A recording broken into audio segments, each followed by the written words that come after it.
I was digging a tiny hole in my yard, barely big enough for a goldfish funeral, when I heard a scream that could shatter Tupperware. "This is real, Karan! Content!" I turned around and saw her live streaming like she'd just uncovered a secret landfill. "This man is destroying the environment," she shouted, waving her phone around like it was a courtroom exhibit. I looked at my shovel, I looked at my puddle. Apparently, I was the villain in someone's documentary.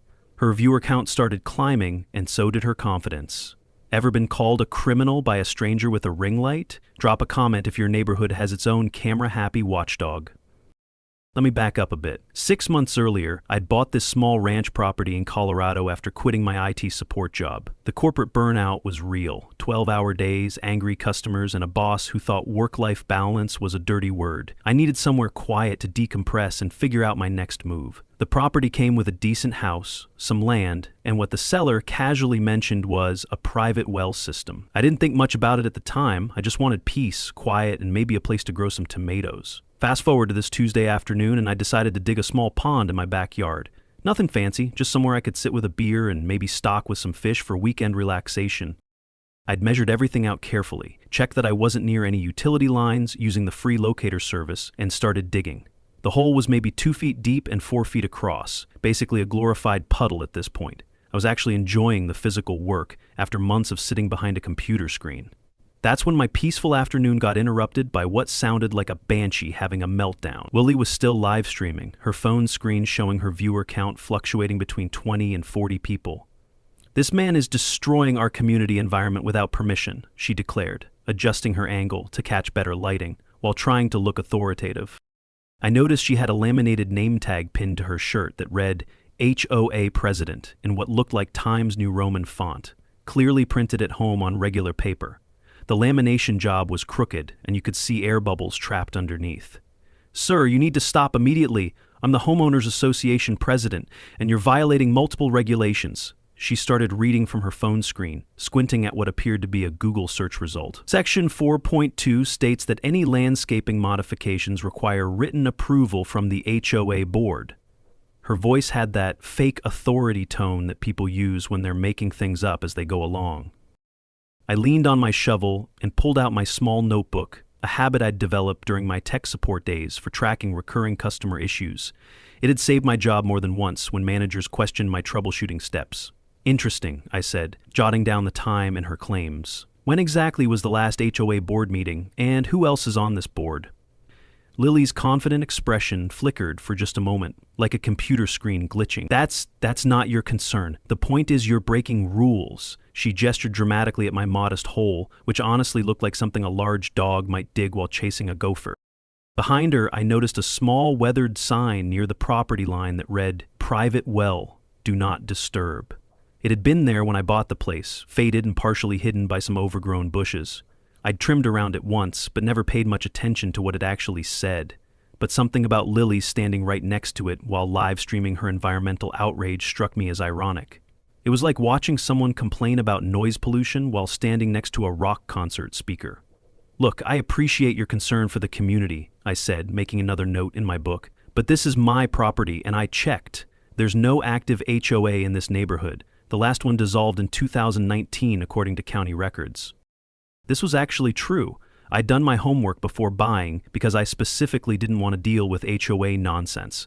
I'd had friends who lived in neighborhoods where the HOA would fine you for having the wrong shade of mailbox or leaving your trash cans out 10 minutes too long. Lily's viewer count had jumped to 57, and she was clearly energized by the attention. Her whole demeanor changed when those numbers went up. She stood straighter, spoke louder, and started making more dramatic gestures. "You're wrong. I am the HOA president. I was elected." She was getting more animated, her voice rising with each word. Several of her viewers were dropping laughing emojis in the chat, which I could see reflected on her phone screen. "Elected by whom?" I asked calmly, adding "claims to be elected HOA president" to my notes. That's when Lily made her power move. She probably thought this was her big moment, her viral breakthrough. "I'm calling the police right now, you'll see. 57 people are witnessing this destruction." She started dialing while maintaining her live stream, trying to juggle both phones like some kind of social media circus performer. "Yes, I need to report vandalism and environmental destruction at..." She rattled off my address while her viewers watched, probably hoping for some dramatic arrest footage. I just nodded and wrote 2:30 p.m. Lily threatens police in my notebook. The whole situation was starting to feel surreal, like being in a reality TV show I'd never auditioned for. But what really caught my attention wasn't her threat, it was the fact that she was live streaming right next to that private water source sign without even noticing it. She was so focused on her performance that she was completely oblivious to her surroundings. As Lily continued her dramatic phone call with dispatch, describing my 2-foot hole like it was an environmental disaster, I found myself studying that weathered sign more carefully. The paint was faded, but I could make out smaller text underneath that I'd never bothered to read before. Something about authorized personnel only and private property. It got me thinking about all those closing documents I'd barely skimmed through when buying this place. Maybe it was time to do some reading. 20 minutes after Lily's dramatic exit, complete with promises that justice would be served, I was sitting in my garage going through the stack of closing documents I'd barely looked at 6 months ago. Her video was already up, with multiple hashtags including Environment Destroyer and Karen Content, and it had gained about 2,000 views in record time. The comments were mostly laughing emojis and people saying, "Get 'em, girl," but I was more interested in finding out what exactly I'd signed when I bought this property. I expected boring boilerplate. Instead, it felt like opening a treasure chest buried under HOA nonsense. And unlike Lily's laminated lies, this was real power. First discovery, there literally was no record of Lily Martinez being elected to anything official. I'd searched the county website for HOA election records, board meeting minutes, filed documents, anything that would show legitimate governance. Nothing. Zero. Zilch. This neighborhood hadn't had an active homeowners association since 2019, exactly like I'd told her. The last president had been someone named Robert Chen, and the association had dissolved due to lack of participation and interest. Apparently, nobody wanted to spend their weekends arguing about lawn height regulations and fence colors. So Lily's dramatic presidential name tag was about as official as a kid's Halloween costume badge. I printed out the dissolution paperwork just to have proof, because something told me I'd need it later. Lily seemed like the type of person who doubled down when confronted with facts that didn't support her narrative, added it to my notebook. That list was turning into a novella, and Lily was the recurring character. If she was this confident about a role she invented, how much of her HOA rules were Google searches and glitter? Her confidence had seemed so genuine during her livestream performance that I was starting to wonder if she actually believed her own stories. I read through the old HOA dissolution minutes carefully. The last president, that guy Robert, had stepped down because he was exhausted by neighbors suing each other over tree shadows or fence paint colors. There was one line in the official dissolution document that I wrote down immediately. We don't need another organization, we just need neighbors who know how to respect each other. And now here was Lily, with her homemade name tag, her livestream voice shaking like a campaign speech, recreating exactly what everyone had once wanted to escape from. Maybe HOAs never really die, they just hibernate, waiting for someone addicted to power to wake them up again. But the real kicker came when I found page 47 of my closing documents. Buried in all the legal language that makes normal people's eyes glaze over was a line that made me sit up straight. Property includes private water source and distribution rights for surrounding residential area. I'd completely overlooked this during the buying process because I was focused on the house condition, the price, and whether the roof needed work. The real estate agent had mentioned something about a well, but I'd assumed it was just for my house. Now I was wondering what exactly distribution rights for surrounding residential area meant in plain English. I grabbed my laptop and started researching Colorado water law, which turned out to be way more interesting than I'd expected. Apparently, private water rights were a huge deal in this state, especially in rural and semi-rural areas like ours, where city water systems didn't reach. The basic concept was simple. If you owned the water source, you controlled who got water and under what conditions. It was like owning the only gas station in a small town. People needed what you had, which gave you significant leverage in any disputes. According to what I was reading, owning water rights in Colorado meant you didn't just own the well on your property, you potentially owned the right to control how that water was distributed to other properties.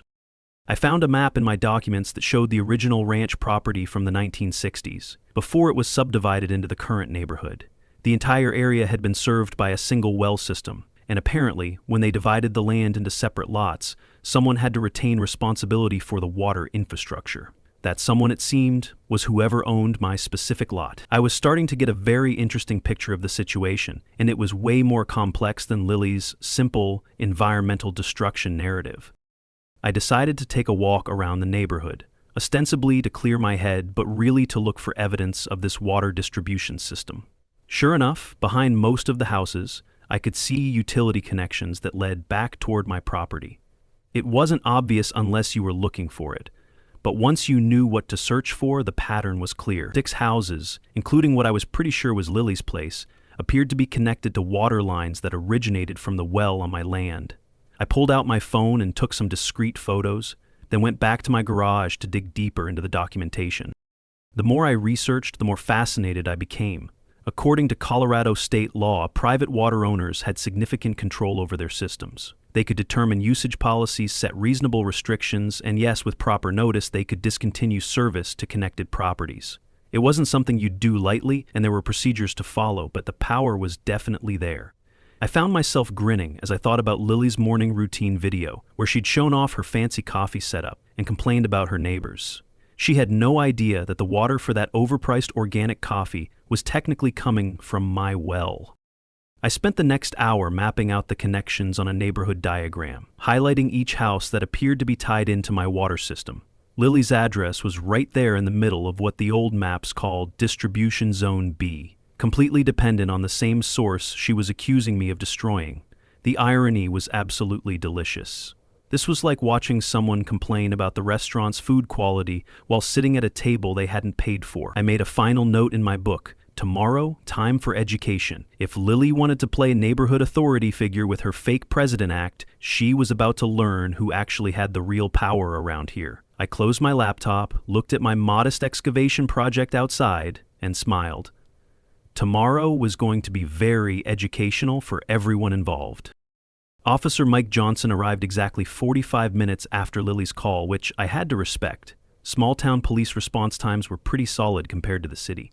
I watched from my kitchen window as he parked his patrol car and immediately spotted Lily rushing out of her house with her phone already recording. She was live streaming again, and I could see her viewer count had jumped to around 150 people. Word was spreading about yesterday's drama, and people were tuning in for the sequel. "Officer, thank goodness you're here. He's destroying community property," she announced to both Mike and her online audience, gesturing wildly at my backyard.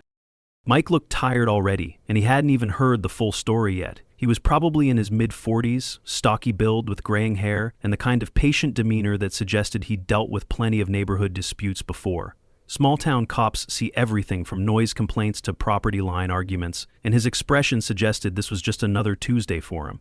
"Ma'am, I need you to explain the situation calmly," he said, pulling out his tablet, "and I'm going to need you to lower the phone while we talk." Lily's face showed genuine confusion at this request, like he'd asked her to stop breathing. "But officer, this is important documentation. My viewers need to see justice being served." Mike just shook his head with the weary patience of someone who'd probably dealt with social media drama before and walked toward my backyard to assess the alleged destruction. I met them by my modest hole, which looked even smaller with 3 people standing around it. Honestly, it was embarrassing how tiny it seemed now. I'd been planning to expand it gradually, but at this point, it looked like something a motivated raccoon could have dug. Mike examined the excavation, checked the property lines on his tablet using some kind of mapping app, and then looked at me with professional neutrality. "Sir, can you explain what you're doing here?" "I'm digging a small pond on my own property," I replied simply. "I checked for utility lines using the locator service, stayed well within my property boundaries, and I'm not violating any city ordinances that I'm aware of." Mike nodded, making notes on his tablet. "Any permits required for this type of project?" "Not for a pond this size on private property, no. I researched it before starting. This was true. I'd spent an hour on the city website making sure I wasn't about to get myself in trouble." Lily was practically vibrating with frustration at this civil, boring exchange that wasn't producing the dramatic confrontation her viewers wanted. "Officer, you don't understand," Lily interjected, her phone still recording everything. "He's violating HOA regulations. I'm the president of the Homeowners Association, and this unauthorized construction wasn't approved by the board." Mike looked at her with the expression of someone who'd heard this exact type of claim before and knew exactly how it usually turned out. "Ma'am, do you have documentation showing your election as HOA president? Board meeting minutes, articles of incorporation, any official paperwork?" Lily's confident expression faltered like a computer crashing. Well, the community chose me. It's obvious that someone needs to maintain standards around here. Mike was already shaking his head before she finished talking. That's not how HOA governance works, ma'am. There are legal requirements for board elections, official filings, documented procedures. You can't just declare yourself president. I could see Lily's viewer count climbing as people shared the stream, probably sensing that something entertaining was about to happen. While Lily was sputtering about community standards and neighborhood leadership, Mike noticed something I'd been hoping he would. "Nice well setup you have here," he said, gesturing toward the weathered sign I'd cleaned up that morning. "Don't see many private water systems like this in residential areas anymore." This was exactly the opening I'd been waiting for. "Yeah, it came with the property," I said casually. "Apparently it services several houses in the neighborhood. I'm still learning about all the details myself." Mike nodded approvingly. "Smart investment. Water rights are valuable in Colorado, especially with all the development pressure." I could see Lily's confusion growing as she tried to follow this conversation while maintaining her live stream and looking authoritative. Her expression was like someone trying to follow a foreign language conversation while pretending they understood every word. That's when the comedy gold happened. A neighbor's golden retriever had apparently escaped their yard and decided to investigate all the excitement. Dogs love commotion, and this one came bounding over with typical golden retriever enthusiasm, completely ignoring Mike and me. The dog made a beeline for Lily, probably attracted by her animated gestures and loud voice. She shrieked like she was being attacked by a wolf and stumbled backward, dropping her phone in the process. The livestream suddenly showed a close-up of grass and sky, while her viewers could hear her yelling, get it away," in the background. The dog just wanted to play and maybe get some attention, but Lily was treating it like a dangerous predator. The 150 viewers became 300 as people shared the chaos in real time. The comments section was going crazy with crying, laughing emojis and people typing things like, "The dog is the real hero," and "Karen vs. Golden Retriever." Mike helped Lily retrieve her phone, which now had a cracked screen that made her look like she was live streaming through a spider web. He tried to restore some order while the dog's owner came running over, apologizing profusely. "Ma'am, he's digging on his own property. No laws are being broken here," Mike explained patiently. Lily's face was red from embarrassment and anger. "But officer, you have to understand, I have 300 viewers. Community demands justice." Mike looked at her with a mixture of patience and pity that probably came from years of dealing with people who thought social media followers gave them actual authority. "Ma'am, view counts don't create legal violations. This gentleman has the right to modify his own property within city guidelines." When everyone finally started to leave, Mike made one more comment that sealed the deal for me. "Take care of that well system. Rare to see private water infrastructure maintain this well in a residential setting." I wrote in my notebook, 4:15 p.m. Mike confirms water system importance. Bingo. It was definitely time to research deeper into exactly what kind of power I actually had here, because this was getting more interesting by the hour. 2 days later, Lily had escalated to what she was calling direct community action, and honestly I had to admire her persistence, even if her methods were completely misguided. She'd made a banner from what looked like an old bedsheet that read, "Emergency Community Meeting Environmental Protection," in black marker that was already starting to fade and smudge. She'd set up a folding table in the small community park with her laptop, phone tripod, printed agenda, and what appeared to be a stack of flyers she'd made at home. The meeting was scheduled for 7 p.m. on a Friday, and I decided to take an evening walk around that time just to see how her grassroots movement was developing. The turnout was... well, calling it underwhelming would be generous. One curious neighbor had wandered over, probably more interested in what the banner was about than actually supporting Lily's environmental crusade. An elderly man walking his dog had stopped to read her signs, but kept walking when she started her presentation. She was live streaming to about 50 viewers, 2 of them commenting, "Wrong park?" and "Is this improv night?" The rest seemed genuinely confused about what they were watching. "Thank you all for coming to this critical community meeting," she announced to her audience of 1 person and her phone camera. "We're here to address the environmental destruction happening in our neighborhood." The one neighbor, a middle-aged guy in a jogging outfit who'd clearly just stopped out of curiosity, looked around, confused, clearly wondering who "we" referred to and what environmental destruction she was talking about. I positioned myself on a park bench about 50 feet away, close enough to hear but far enough to avoid being drawn into the drama. I'd brought my notebook and was documenting this whole situation like a nature researcher studying unusual animal behavior. Lily had prepared what seemed like a full presentation, complete with printed photos of my 2-foot deep hole, which she was describing as unauthorized excavation threatening our local ecosystem. She'd also somehow obtained aerial photos from a mapping website, which she'd printed out and highlighted with yellow marker to show the scope of the destruction. She held up aerial screenshots like a prosecutor with satellite intel, but all they showed was a backyard pimple. As you can see, she explained to her tiny audience, this destruction is happening without any environmental impact assessment or community input. She was treating this like evidence in a court case, completely serious about her presentation. The guy in jogging clothes was starting to look uncomfortable and kept checking his watch. I read through the old HOA disillusion minutes again while watching Lily's performance. The last president, that guy Robert, had stepped down because he was exhausted by neighbors suing each other over tree shadows or fence paint colors. There was one line in the official dissolution document that I'd written down. We don't need another organization, we just need neighbors who know how to respect each other. And now here was Lily, with her homemade name tag, her live stream voice shaking like a campaign speech, recreating exactly what everyone had once wanted to escape from. Maybe HOAs never really die, they just hibernate, waiting for someone addicted to power to wake them up again. Meanwhile, I was having my own productive evening. During the day, I'd spent several hours researching the property history and water rights situation in detail. What I'd discovered was absolutely fascinating and way more complex than I'd initially realized. My property had originally been part of a larger ranch that was subdivided in the 1970s when the original owner wanted to retire and cash out. When they created the current neighborhood, by dividing the ranch into individual lots, someone had to maintain responsibility for the well system that served all the houses. That responsibility, along with all the associated rights and legal powers, had been attached to my specific lot when the paperwork was filed. I'd basically bought the neighborhood's entire water supply without realizing it, which was like accidentally buying the power plant that supplied electricity to your whole block. The legal implications were significant and surprisingly straightforward once you understood the basics. As the owner of the water rights, I had the authority to control distribution to all connected properties. I could set usage policies, require conservation measures during drought conditions, and yes, with proper legal notice, I could discontinue service entirely. It wasn't something you'd do vindictively, and there were procedures to follow, but the power was definitely there and legally protected.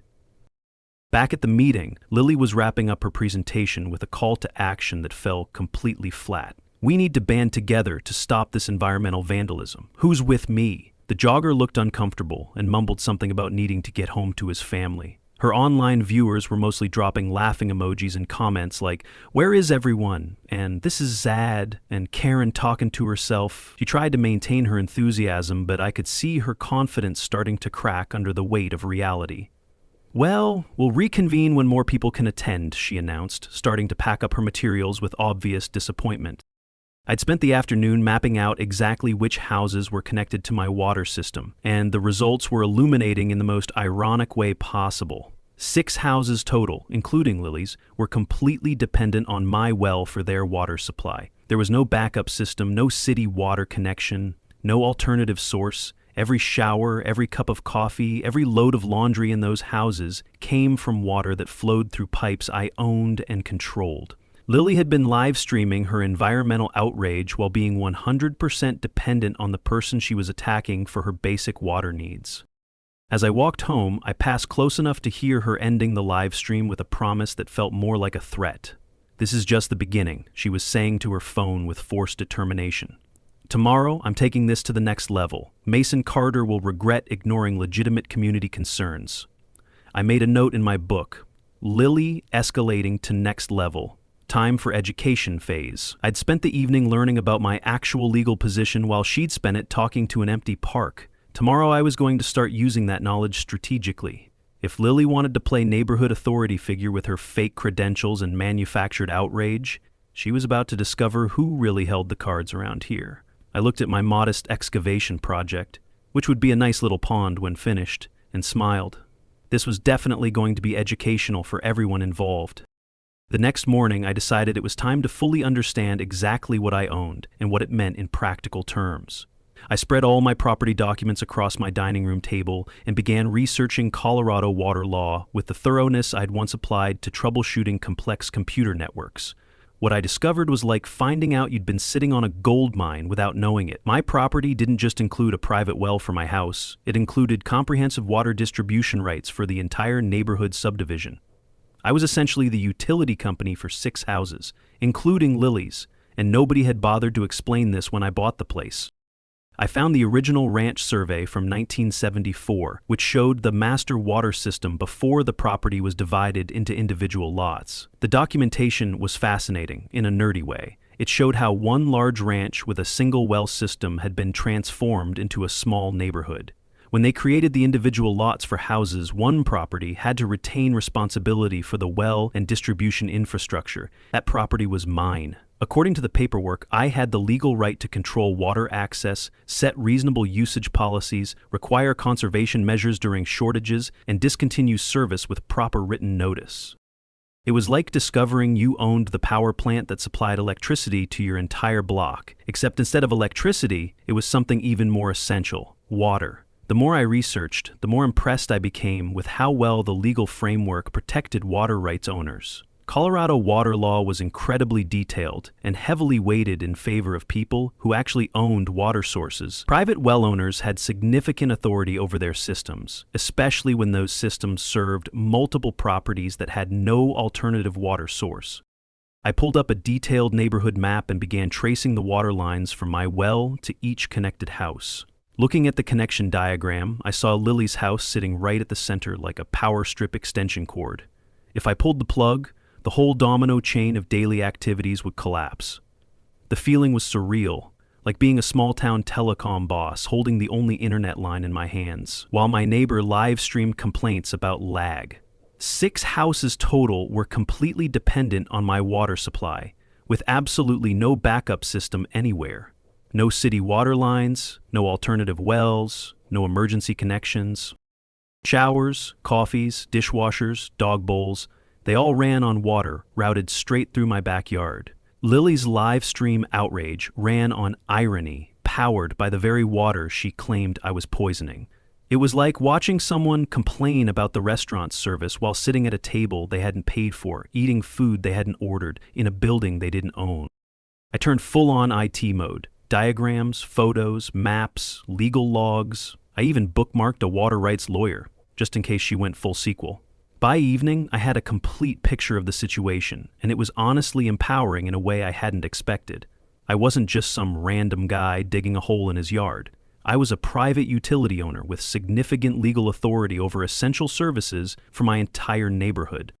The final piece of research was about Lily's house specifically, and the results were even better than I'd hoped. According to the property records and connection diagrams, her lot had absolutely no independent water source. She was 100% dependent on the system I owned, with no alternatives or backup options. Her morning coffee routine, her evening shower, her dishwasher, her washing machine, even the water she used to fill her dog's bowl. Everything ran on water that flowed through pipes I controlled. I found myself grinning as I imagined her reaction when she eventually learned this. She'd been live streaming her environmental outrage about my pond project while being completely unaware that she was entirely dependent on the person she was attacking for her most basic daily needs. I made detailed notes about notification procedures, usage monitoring options, and service management protocols, not because I intended to cut off anyone's water, that would be extreme and probably unnecessary, but because knowledge was power, and I wanted to be fully prepared for whatever Lily's next-level escalation looked like.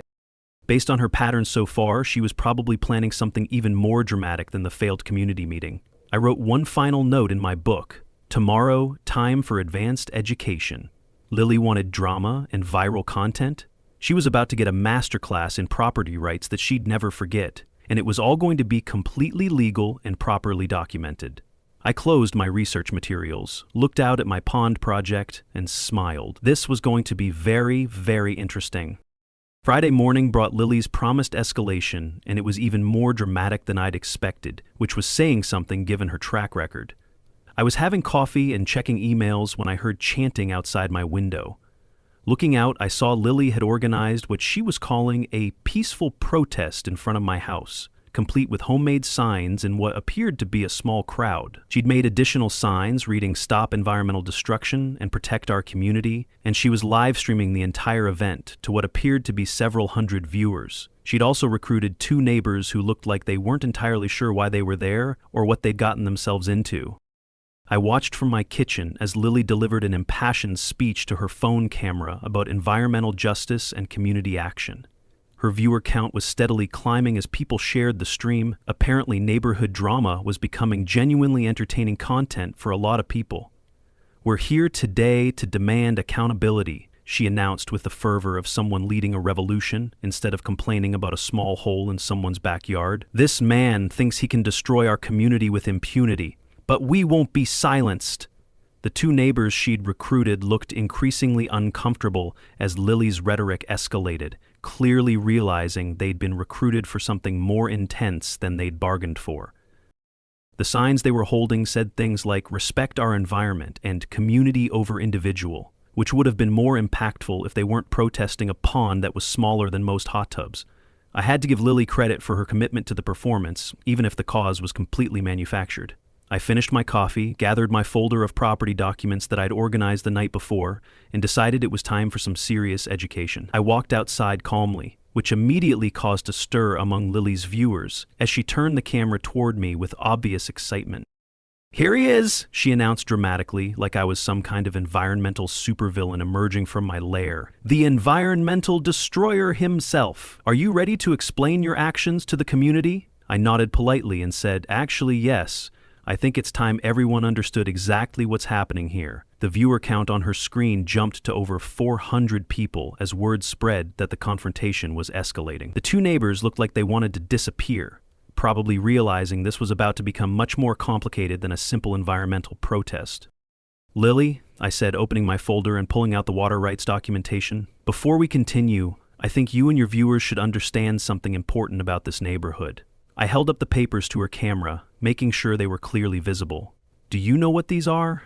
She squinted at the documents, clearly trying to read them on camera while maintaining her authoritative persona. Some kind of fake permits or made-up paperwork, she guessed, though her voice lacked its usual confidence. "No," I replied calmly. "These are the water rights for this entire area, including your house."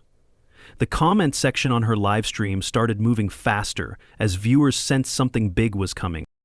I explained slowly and clearly, making sure both Lily and her 400 viewers could follow along, because education was the point here. When this neighborhood was developed back in the 70s, someone had to own and maintain the water system that serves all these houses. That someone is me. Every house in this area, including yours, gets their water from the well on my property. Lily's confident expression was rapidly changing to confusion and growing concern. That's not possible," she stammered, probably thinking about her water bill. "I pay for water service." "To whom?" I asked.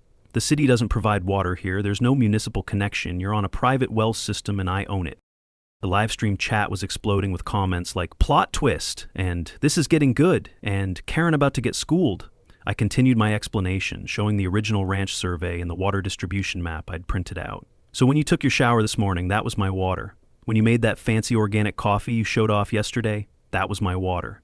When you filled your dog's bowl, when you ran your dishwasher, when you did laundry, all my water." Lily was speechless, which was probably the first time that had happened since I'd met her. The viewer count had jumped to over 600 people as the clip started getting shared across social media platforms. "You're lying," Lily finally managed to say, but her voice completely lacked its usual confidence and authority. She sounded like someone who just realized they'd been arguing with their boss while thinking they were talking to a coworker.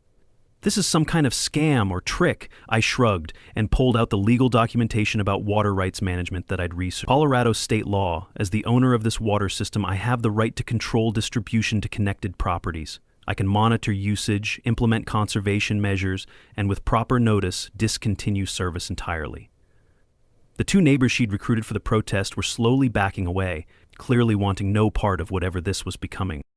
The final moment was absolutely perfect. I looked directly at Lily's camera and addressed her viewers with the calm confidence of someone who actually knew what they were talking about. "So everyone watching, meet your actual water utility owner. The person Lily has been calling an environmental destroyer is literally the reason she has running water in her house. The The chat section went completely insane with laughing emojis and comments like, "Owned," and "Best plot twist ever," and "This is why you don't mess with quiet neighbors."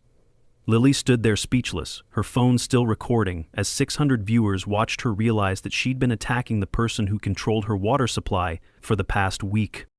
"Lily," I said gently, because there was no need to be cruel about it, "maybe we should discuss this situation like adults instead of making viral content about fake environmental emergencies."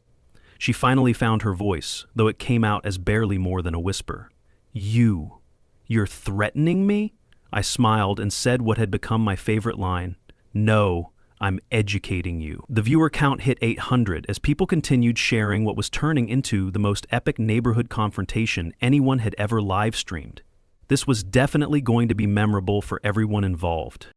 The aftermath of our live-streamed confrontation was swift, decisive, and honestly more viral than either of us had expected. Within hours, clips of Lily's realization were spreading across every social media platform, and her original environmental destruction video had become a legitimate internet meme. The clip of her standing speechless while I explained water rights had been viewed over 50,000 times in just the first day, with comments ranging from "when Karen meets reality" to "plot twist of the year" to "never underestimate the quiet neighbor with property deeds." Lily had gone from confident environmental activist to viral cautionary tale in the span of about 10 minutes of live stream footage. That evening, she knocked on my door without her phone for the first time since I'd met her, which was honestly a relief. She looked genuinely shaken and considerably less confident than usual. Gone was the authoritative posture and dramatic gesturing. "We need to talk," she said quietly, her voice completely different from the loud, performative tone she'd been using all week. I invited her in and offered her a cup of coffee, which she accepted with visible irony given our recent conversation about water sources.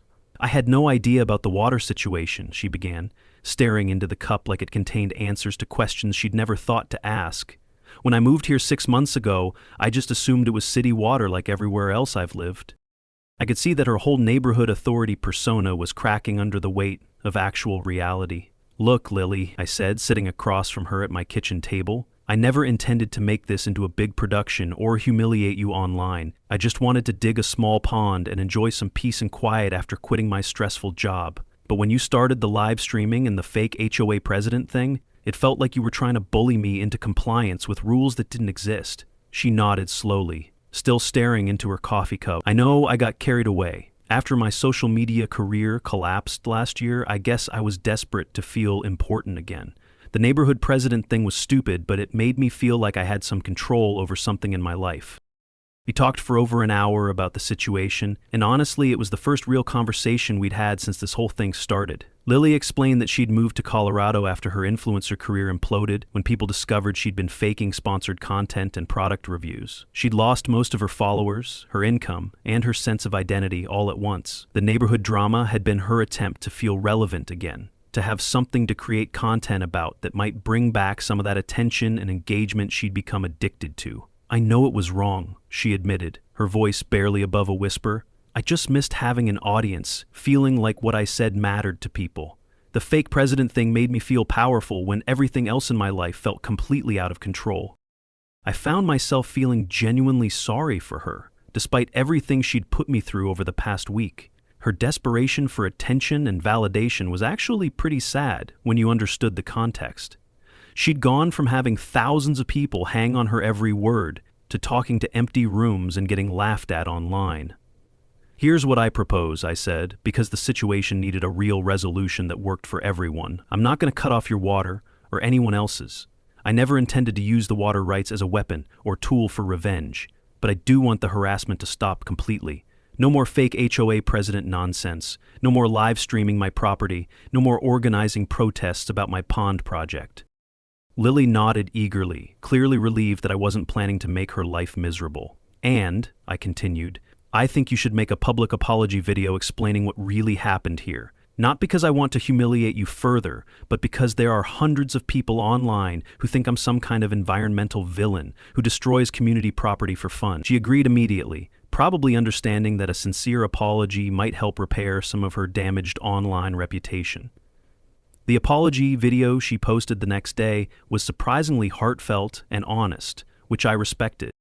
She explained the water rights situation clearly, admitted she'd never been elected HOA president by anyone, and acknowledged that her environmental concerns had been completely misguided. "I let my desire for content and attention cloud my judgment," she said to her camera with genuine remorse. Mason Carter wasn't destroying the environment, he was improving his own property, which he has every right to do. And ironically, he's the reason I have water to drink while making this apology. The video got over 100,000 views, and generally positive reactions from people who appreciated her honesty and willingness to admit she'd been wrong. 3 weeks later, Lily announced she was moving back to California to rebuild her life properly this time. She'd learned that authentic content was better than manufactured drama, and she wanted to start over somewhere new, with a different approach to social media.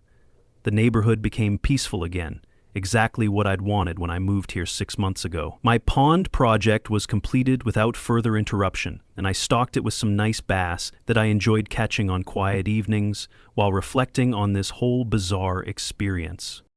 6 months later, I was sitting by my completed pond, fishing in the sunset and actually relaxing for the first time in years when my phone buzzed with a notification that made me laugh out loud. Lily's original Environmental Destroyer video had hit 2.5 million views, with a new title, How I Learned Not to Mess with Water Rights Owners. The comment section was pure entertainment gold. Plot twist of the century. Quiet neighbor supremacy. Never underestimate an IT guy with property deeds and Google skills. Lily had apparently moved on to creating positive lifestyle content in California, learning to build an audience through helpful tips and genuine personality, instead of manufactured conflict and fake authority. I cast my fishing line and smiled, watching the ripples spread across the water I owned in the neighborhood that was finally peaceful again. The lesson was crystal clear. Don't live stream drama with someone who owns your utilities, and always research the facts before you start making viral content about your neighbors. Rule number 1 of internet fame: videos can go viral in directions you never expected, and sometimes the quiet neighbor with the boring paperwork ends up being the most interesting person in the story. As the sun set over my pond, I reflected on how this whole experience had taught me something valuable about standing up for yourself. You don't need to be loud or dramatic to have real power. Sometimes you just need to know what you actually own and be willing to educate people about it when they try to push you around.